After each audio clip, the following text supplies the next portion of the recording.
Lunch பாக்ஸ்க்கு செய்கிறதுக்கு ரொம்ப சிம்பிளாக இருக்கணும். பட் ரொம்பவே டேஸ்ட்டாக இருக்கணும் அப்படின்னா, இந்த மாதிரி சாம்பார் சாதம் ட்ரை பண்ணி பாருங்கள். டேஸ்ட் ரொம்பவே நல்லாயிருக்கும். எக்ஸ்ட்ரா மசாலாஸ் எதுவுமே தேவையில்லை. சட்டுன்னு செஞ்சிடலாம். இதை செய்கிறதுக்கு ப்ரெஷர் குக்கரில் சாப்பாட்டு அரிசி கூடவே துவரம் பருப்பு சேர்த்து நல்லா கழுவி எடுத்துக்கணும். இது கூடவே தண்ணி சேர்த்து நல்லா ஒரு 20 நிமிஷம் ஊறினதுக்கப்புறமா சின்ன வெங்காயம், தக்காளி, பீன்ஸ், கேரட், உருளைக்கிழங்கு, கத்திரிக்காய், முருங்கைக்காய் நான் சேர்த்துருக்கேன். உங்களுக்கு பிடிச்ச காய்கள் நீங்கள் எது வேணும்னாலும் சேர்த்துக்கலாம். இது கூடவே உப்பு, மஞ்சள் தூள், சாம்பார் தூள் சேர்த்து 5 விசில் வச்சு வேக வச்சு எடுத்துக்கணும். வெந்ததுக்கு அப்புறமா முருங்கைக்காய் எல்லாமே தனியாக எடுத்துகிட்டு பேலன்ஸ் எல்லாத்தையுமே நல்லா மசிச்சதுக்கப்புறமா முருங்கைக்காயை உள்ளே சேர்த்துக்கோங்க.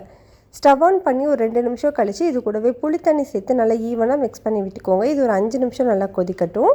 இந்த டைமில் 2 டேபிள் ஸ்பூன் நெய் சூடு பண்ணிவிட்டு அது கூடவே கடுகு, சீரகம், முந்திரி, சின்ன வெங்காயம் சேர்த்து நல்லா வதக்கிக்கோங்க. இப்போ இது கூடவே கருவேப்பிலையும் பெருங்காயத்தூளும் சேர்த்து நல்லா மிக்ஸ் பண்ணிவிட்டு இந்த தாளிப்பை அப்படியே சாதத்தில் சேர்த்து நல்லா மிக்ஸ் பண்ணி எடுத்திங்கன்னா சூப்பர் டேஸ்ட்டான சாம்பார் சாதம் ரெடி. ட்ரை பண்ணி பாருங்கள், ரொம்ப நல்லாயிருக்கும்.